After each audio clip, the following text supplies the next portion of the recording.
छत्रपती शिवाजी महाराजांच्या गडकिल्ल्यांची तरुण पिढीला ओळख व्हावी तसेच या किल्ल्यांचं महत्त्व त्यांना समजावे यासाठी एनकेटी कॉलेज व जेएनकेटी कॉलेजच्या वतीने दिवाळी किल्ले स्पर्धेचं आयोजन करण्यात आलं होतं। कॉलेजच्या मराठी वाङ्मय या विभागाकडून ही दिवाळी किल्ला स्पर्धा आयोजित करण्यात आली होती। 13 ऑक्टोबर ते 16 ऑक्टोबर पर्यंत ही स्पर्धा राबवण्यात आली। यामध्ये सलग 3 दिवस मातीत काम करून विद्यार्थ्यांनी छत्रपती शिवाजी महाराजांचे 5 किल्ले साकारलेत। त्यात रायगड, सिंधुदुर्ग, शिवनेरी, जंजिरा, पुरंदर या किल्ल्यांचा समावेश आहे।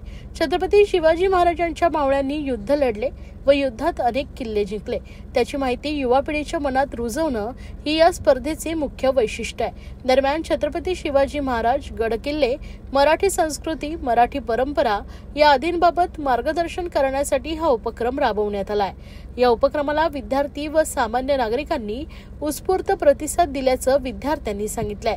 कॉलेजचे संस्थापक शेठ नानजीबाई खिमजीबाई ठक्कर व डिग्री कॉलेजचे प्रिन्सिपल दिलीप पाटील यांनी विद्यार्थ्यांना विशेष प्रोत्साहन दिल्याचं देखील सांगितलंय।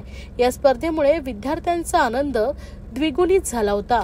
एनकेटी कॉलेज, शेठ जेएनकेटी कॉलेज त्यांच्यातर्फे मी बोलते आहे आणि माझं नाव स्वरूपा परब।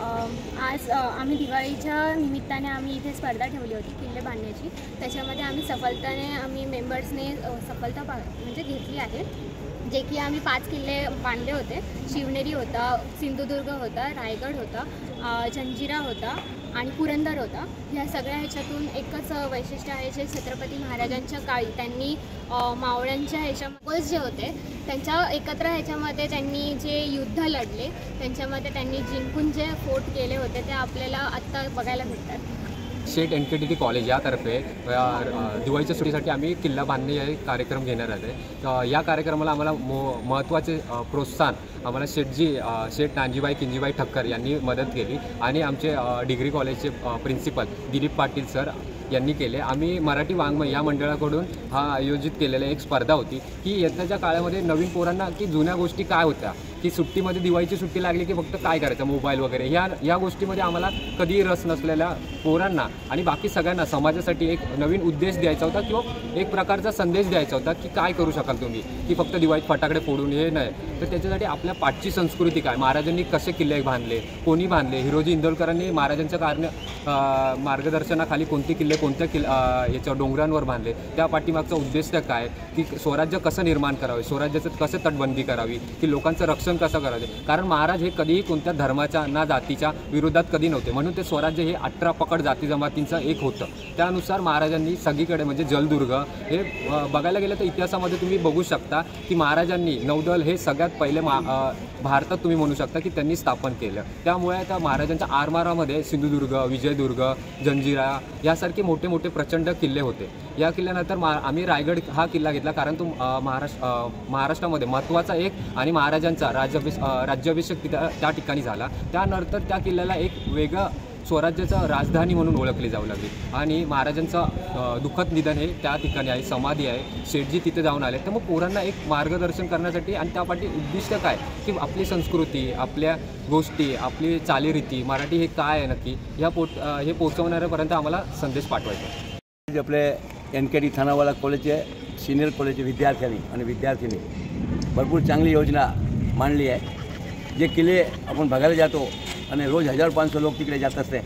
मी पण भरपूर वेळा गेलो आहे, पुढे आजूबाजूला कार्यक्रम असला तर मला तिथे घेऊन जाते, एक किल्ला बघण्यासारखा, एक किल्ला बघण्यासारखा, आणि मी आवाजून जातात।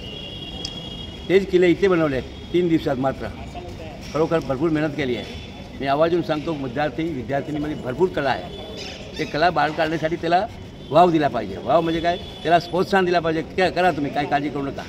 आणि हजारो मुले उद्या परवा 2-4 दिवस बघणार आणि त्याच्या कलाचा गुण काय आहे ते पण माहीत पडेल। मी तो इथे कौतुक करण्यासाठी आलो आहे विद्यार्थीला, म्हणून मी त्यांना सांगतो असे क्रम करत राहा। अभ्यास तर करायचा आहे, अभ्यासशिवाय तो मार्ग नाही आहे, पण अभ्यासबरोबर एक कला पण आपल्याला पाहिजे। सर्व कलाचा उपयोग केला तरच आपण सगुण संपन्न होऊ शकतो, नुसती अभ्यासनी पण नाही होऊ शकते। सर्व कला पाहिजे, कराटे मेहनत, आणि कराटे मुली लोकांना शिकायची भरपूर गरज आहे। पूर्वीचा राक्षस वेगळा होता, आताचा राक्षस लई वेगळा आहे। भरपूर प्रोत्साहन मिळते, हे टी व्हीवाले लाखो लोकांना दाखवणार, आमच्या टी व्हीला आता आलं होतं ते पण लाखो लोकांना दाखवणार। इथून घाटकोपर जाते, घाटकोपने अमरनाथ, कल्याण सगळीकडे, आणि आता तो काय योग आला आहे, एक मोबाईलमध्ये टाकला ते कुठे विदेश पण जाते। तर हे आपली कला आता 1 तासात अमेरिकेमध्ये जाणार, लंडनमध्ये आपला घर तिकडे जाणार. म्हणजे मेहनत करत राहायची आणि अपेक्षा काही ठेवायची नाही. न मागता सर्व देव द्यायला तयार आहे. मात्र आपण लायक व्हायचा आणि लायक झाले. आणि लायक कोणी करू शकत नाही. पैसेवाले करू शकते, करोडपती करू शकते, पण लायक नाही करू शकत. लायक शिक्षण करू शकते. म्हणून शिक्षणाला प्राधान्य द्या. जेवढा शिक्षण घेता तेवढी शक्ती वाढेल.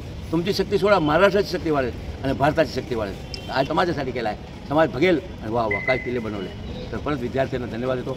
तुम्हाला पण धन्यवाद देतो. तुम्ही एक लहान साहस केला आणि त्याला तुम्ही आशीर्वाद देण्यासाठी, प्रचार लोकांना दाखवण्यासाठी जे केलं आहे ते तुम्हाला धन्यवाद. परत आपल्या सर्वांना जय भगवान. चाली म्हणून मी सांगतो, आनंदी येथे 231 म्हणजे आपली कॉलेज आहे त्याच्यापासून डबल संत ज्ञानेश्वरचं आपण मंदिर बांधलं आहे. संत ज्ञानेश्वर 16 वर्षाचे होते आणि 21 वर्षामध्ये त्यांनी समाधी घेतली, जीवन समाधी घेतली. सोपा नाही आहे, तुमचे वयाचे जे होते. आणि त्यामुळे 231 फुटाचं मंदिर इंद्राणीमध्ये पाणीमध्ये आज तयार झालेलं आहे. आता वरती खाली कळस बाकी आहे सोन्याच्या, ते पण सोन्याच्या कळे. का म्हणून की 21 वर्षाच्या विद्यार्थ्यांनी एवढा मोठा काम केला. ज्ञानेश्वरी लिहिलेली आहे. ते ज्ञानेश्वरी पुरी मराठीमध्ये आपण संगमनेर मार्बलवर 1 माळा 2 माळा 3 माळा चारे बाजूला कोरली आहे. तुम्ही लोक तिकडे गेले की मोबाईलमध्ये ते तुम्ही अख्खी ज्ञानेश्वरी घेऊन शकते आणि घरी बसून ते वाचू शकते. म्हणून तुम्हाला जेव्हा मौका असेल तेव्हा तिकडे मला अगोदर सांगा. तिकडे व्यवस्था राहण्याची, खाण्याची, पिण्याची, चहा पाणी सर्व मिळेल फुकट. काही खर्च करायची गरज नाही.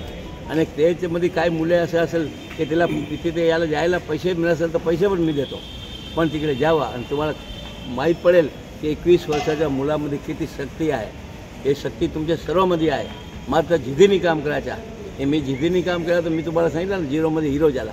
कोणी केला देवानी, पण निमित्त आपण जातो ना. तर तुम्ही अभ्यास असा करा की तुमचं नाव अख्खा भारतात रोशन होते.